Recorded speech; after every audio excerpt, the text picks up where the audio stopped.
Au nom du Père, du Fils et du Saint-Esprit, en un seul Dieu. Amen. Au nom du Père, du Fils et du Saint-Esprit, en un seul Dieu. Amen.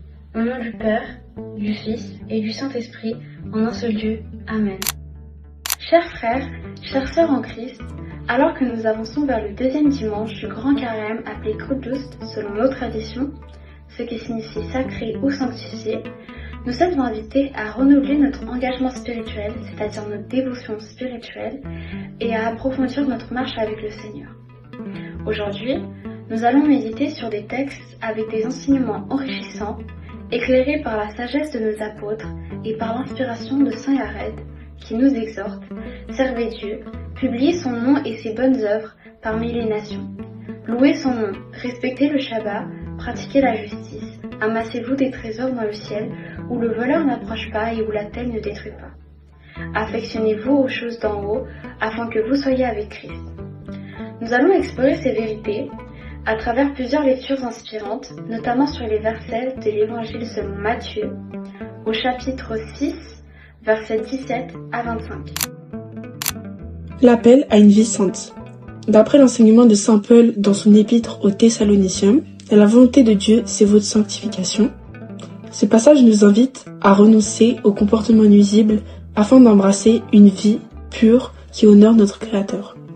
Il nous encourage à préparer nos cœurs pour accueillir la grâce et le salut promis. 1 Thessaloniciens, chapitre 4, versets 1 à 13. Conformément aux paroles de saint Pierre dans son épître, nous sommes appelés à vivre en sainteté, à nous purifier et à préparer activement nos cœurs dans l'attente de la gloire à venir. 1 Pierre, chapitre 1, versets 1 à 13. La transformation personnelle débute par un engagement quotidien à abandonner nos vieilles habitudes et à nous tourner vers le trésor éternel, comme l'inspire le message de Saint Yared. L'ouverture à l'action de l'Esprit. Comme nous le témoignent les actes des apôtres, Saint Pierre reçoit une vision qui renverse les barrières ethniques et culturelles, nous montrant ainsi que l'œuvre du Saint-Esprit est universelle. Actes 10, 17 à 30. D'après Saint Pierre, la grâce de Dieu se déverse sans distinction vers tous ceux qui se tournent vers lui. L'Esprit renouvelle et transforme nos cœurs, nous invitant à dépasser nos préjugés et à proclamer le nom de Dieu ainsi que ses bonnes œuvres parmi toutes les nations. 3. L'adoration du Créateur et la discipline spirituelle. L'Évangile nous offre un enseignement profond sur la manière de vivre nos disciplines spirituelles avec sincérité et humilité. Matthieu chapitre 6, versets 17 à 25. Le jeûne véritable.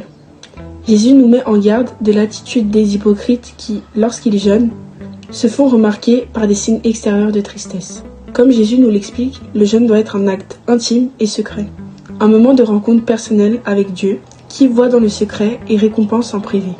Cette intimité préserve l'authenticité de notre relation avec le Père et évite que nos pratiques deviennent un spectacle pour les hommes.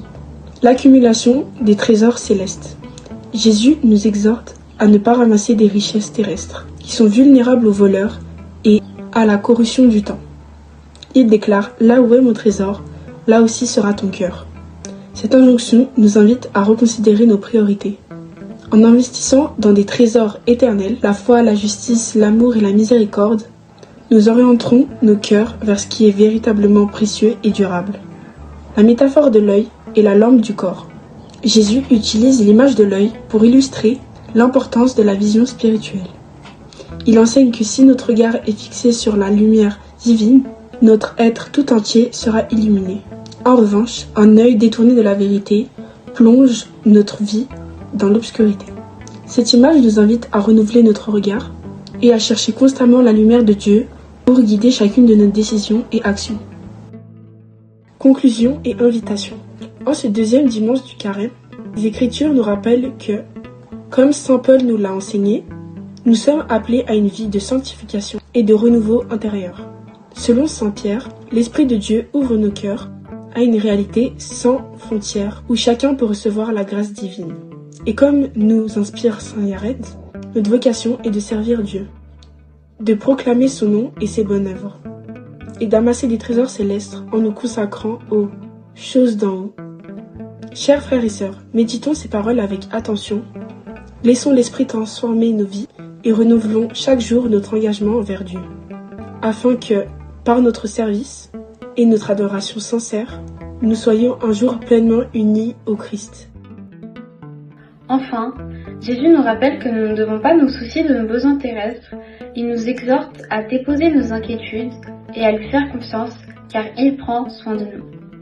En pratiquant le jeûne et en nous détachant de nos soucis terrestres, nous renforçons notre dépendance envers notre Créateur en affirmant notre foi en sa providence. Seigneur, que l'exemple de Saint Paul, les enseignements de Saint Pierre et l'inspiration de Saint Yared nous guident dans notre chemin de sanctification. Purifie nos cœurs, renouvelle nos esprits et fais de nous des témoins fidèles de ton amour. Aide-nous à vivre un jeûne sincère, à déposer nos inquiétudes et à amasser en nous des trésors éternels. Que par notre regard fixé sur ta lumière, nous soyons un jour pleinement unis à toi. Amen. Que ce message, riche des enseignements apostoliques et de l'inspiration de Saint Yared, vous fortifie durant ce carême et vous guide sur le chemin de transformation et de l'espérance en Jésus-Christ. Amen.